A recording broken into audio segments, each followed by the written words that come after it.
Hello and welcome to another fun-filled edition of Adam's Music Box, where today it's all about the soundtracks of the 80s, because there were a lot of them, and many of them had huge singles on them. You could say that the 80s was a golden age for soundtracks, but was it? Well, it depends on how you measure it.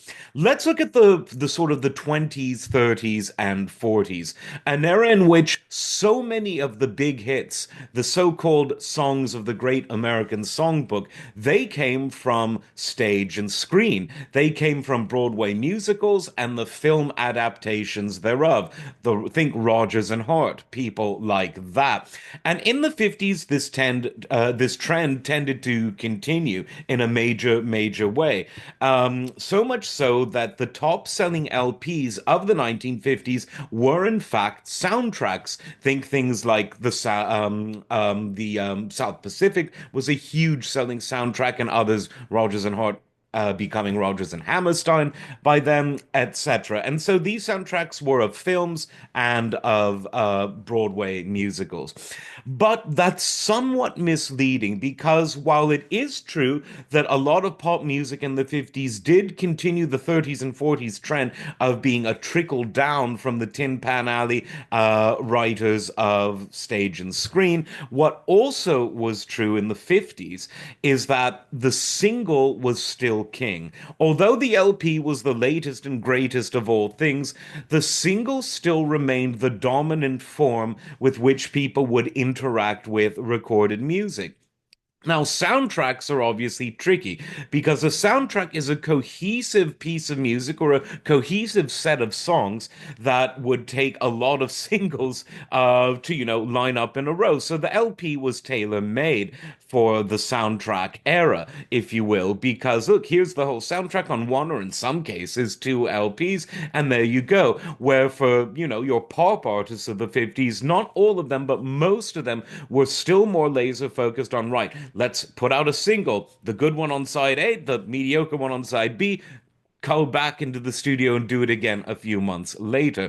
Sinatra, obviously an early pioneer of the concept album, you could say is the inventor of the concept album, and really in many ways helped to shift the consciousness of the pop music buyer from the single gradually to the album. But in the 50s and indeed into the early 60s, the soundtrack was king when it came to the LP. Now, by the 80s, the musical landscape was very different. The album had become king in the 1970s, and this remained the case in the 1980s. And several other things were going on with music in the 1980s. You had MTV, which conditioned American audiences to think visually. That's a Kinks album, think visual. To think visually when contemplating music. Now, else had happened, not necessarily in the 80s, but by the 80s? Well, in the 70s, rock and roll started losing its rebellious image, and it was, without a doubt, the musical nomenclature, the musical idiom that dominated pop music more than any other form. This was a process that began in the 60s, to be certain, but it was one that by the 70s was there.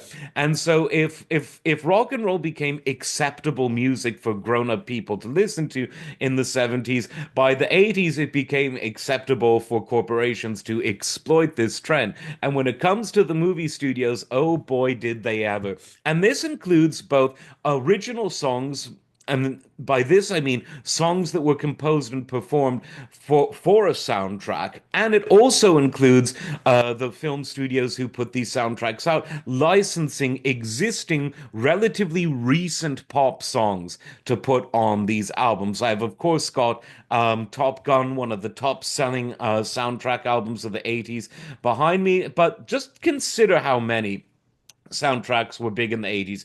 You have Dirty Dancing, which had the song I've Had the Time of My Life, and that featured Jennifer Warnes with, of course, Bill Medley from the wonderful Righteous Brothers. Earlier in the decade, Jennifer Warnes, again, she was the king or queen, rather, of soundtracks. She combined with Joe Cocker for the song Up Where We Belong for the Officer and a Gentleman soundtrack. Really, really, really a great song. Flashdance Once What a Feeling by Irene Cara. Huge, absolutely everywhere, as was Footloose by Kenny Loggins. Everywhere. The top selling soundtrack of all was one where the artist was actually the film star. Who says that video killed the radio star? In the case of 35 millimeter film, it really helped Prince because Purple Rain was the top selling soundtrack of the 80s. Beverly Hills Cop produced one of the most famous and most beloved instrumental hits of all time, Axel F. It's one of those days. Am I still allowed to have Joe Biden moments? I think I am. Axel F by Harold Faltermeyer. Wonderful, wonderful song. There was Ray Parker Jr.'s Ghostbusters, which some thought sounded a bit like Huey Lewis in the News's I Want a New Drug, but Huey Lewis was all over soundtracks in the 80s as well. St. Elmo's Fire by John Parr was all, I almost said Jack Parr. John Parr was also, a huge hit. Oh yeah, Oh yeah, by Yellow from the Ferris Bueller's Day Off soundtrack. A song Simple Minds hated, Don't You Forget About Me from the Breakfast Club soundtrack. Kokomo, a song that I talked about earlier this year from the Beach Boys. That comes from a Tom Cruise film called Cocktail. Even though the song is from the 70s, Bob Seger's Old Time Rock and Roll had a Tom Cruise connection again because of Risky Business. And the list goes on and on. So I think that when you look at how soundtracks sort of came into the 80s, sort of on a bullet train out of the sky, unexpectedly, I think it is fair to say that the 80s was the decade when soundtracks became very, very important. Because obviously every film has a soundtrack, but from the beginning of sound recorded film up to the 70s, most of this was orchestral scores, or in the case of Stanley Kubrick, someone who very was very revolutionary in using pre-written, well-known orchestral European classical music rather than commission a composer to compose an underscore for the film. In the late 60s and 70s, we see the appearance of rock and roll getting into films. Think of Easy Rider really being something that opened the door for rock music going into films, and of course, funk and R&B was huge in 70s film. Think the so-called blaxploitation films. But it was in the 80s when you had these really, really huge selling soundtracks, and they were soundtracks based on pop and rock music, not the scores that you'd hear in the 50s and 60s. So that's why I think the 80s soundtracks had a huge impact. It was the MTV era. People were ready for this visual treatment. And this trend, in many ways, continued on into the 90s before trickling off in the 2000s. It's not totally dead by any means, but both the music industry, what happened there?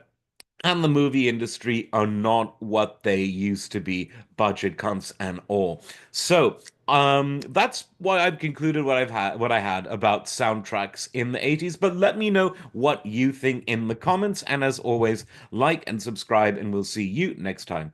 Take care.